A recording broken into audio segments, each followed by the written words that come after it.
I apologize for my long hiatus. I was away to prepare myself because when on this path, the first step is to study the Word, to receive instructions, and to temper ourselves more like our father Abraham. See, Abraham, after acknowledging Yahuah, first traveled to Shem.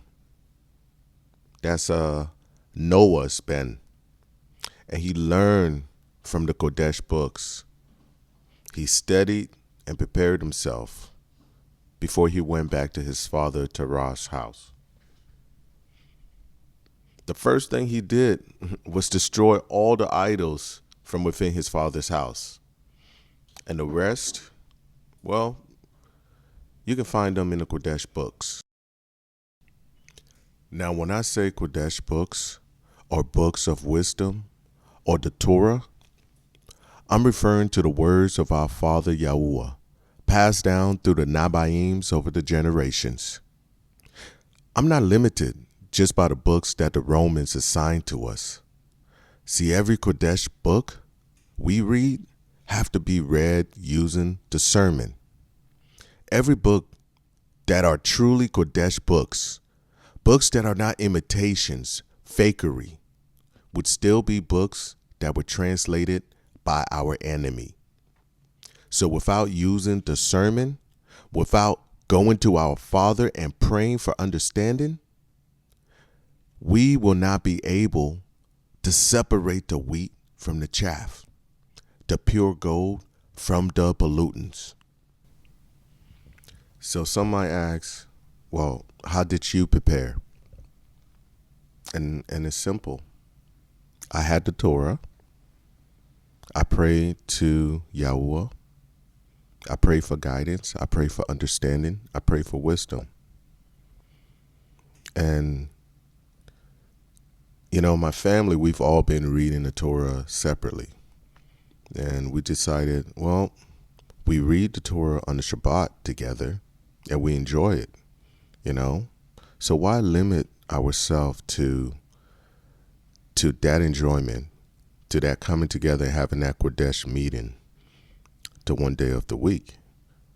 Yes, we were all reading separately. We were all on different books because once we read the original Torah, we try to complete the whole Bible or Torah or Qodesh book in sequence, in the way it was supposed to be read.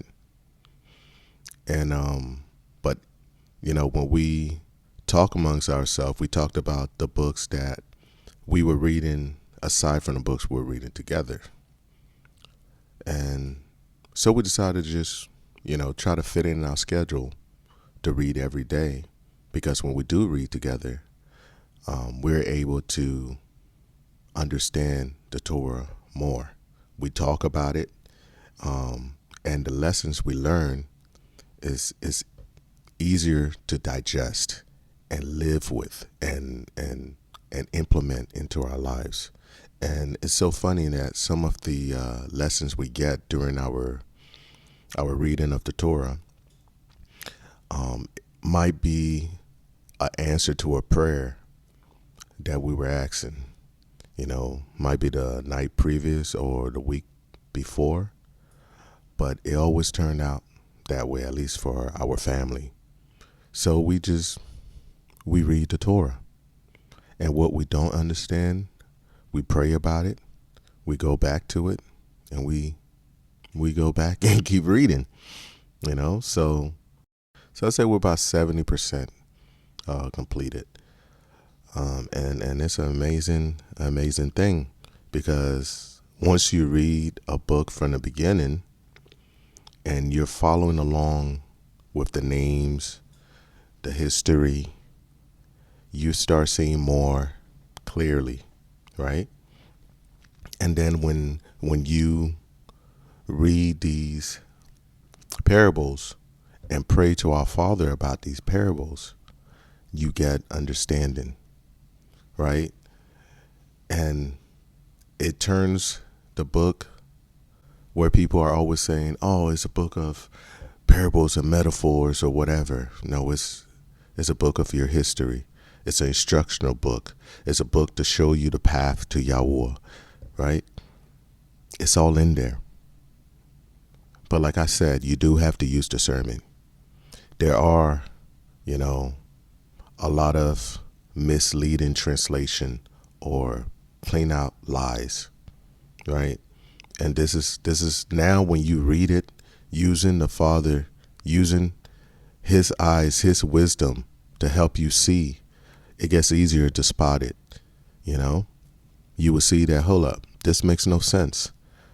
Why doesn't this make sense? Right? Try to look up what the real word said.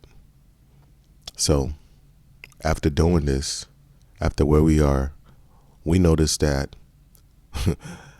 where we are in our path is night and day than where we were started. And when we started, we thought we knew some things, right? And it goes to show you that no matter how much you learn or how open your eyes are, there's more to learn. And it's so exciting, right? It's so beautiful. And you start looking around and seeing the people around you. Those you thought might be your enemy, they're not. They're your ally. They're your brother. They're your sister. They just don't know it, right? We all have the same enemies. Our true enemy is not your neighbor, right? It's not my neighbor, because you're not going to see that enemy. At least you won't see him living next to you. So that I don't bring confusion, below you will find the words that I use in place of the pagan words that the Romans or the translators inserted into the Qodesh books. As it is written, we are to abstain from speaking the names of deities. So the first two words, I'm just going to let you know. The first word is Yahuah. That's the name of our Father. That's the name that the original authors of the Qodesh books and the Torah, that is the name they wrote. Over 7,000 times it was stolen from us. Yahusha, that's his Ben. Our deliverer, the anointed one, the Fasad Lamb, our sovereign. Yahusha, he came in the name of his Father. I say Barak. The pagan word for that is bless, but we don't use that. We don't want to curse each other. We want to actually bring a barakah. I don't use the word son when I refer to my son. It is Ben. And hi. No, I'm not speaking Japanese. It's the word we use in place of the pagan word life.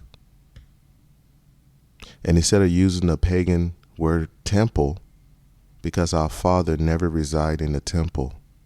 A temple is for a deity, is for a pagan God. The house of our Father is the Hekal. The people that are in the Bible, the Torah, the Qodesh books, the chosen people, were not Israelites. They were Ivory.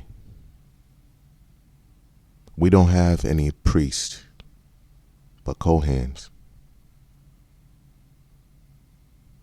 And the messengers that came down from our Father to speak to our Father Abraham, Yasharel, the Ivories, they are messengers, not angels. We don't have prophets. We don't have prophecies. We're Nabu. We have nebi'ims. And the Qodesh books are the books that have the word of our Father, the teachings of our Father. So we call those Torah because Torah is teaching. Same as when Yahusha was here amongst us, he had those that he taught. and they were called talmudim. So you can find all of these words, and yeah, if you have any questions, don't feel like you have to be afraid. Just send me a question, and I'll make sure to answer it. Shalom.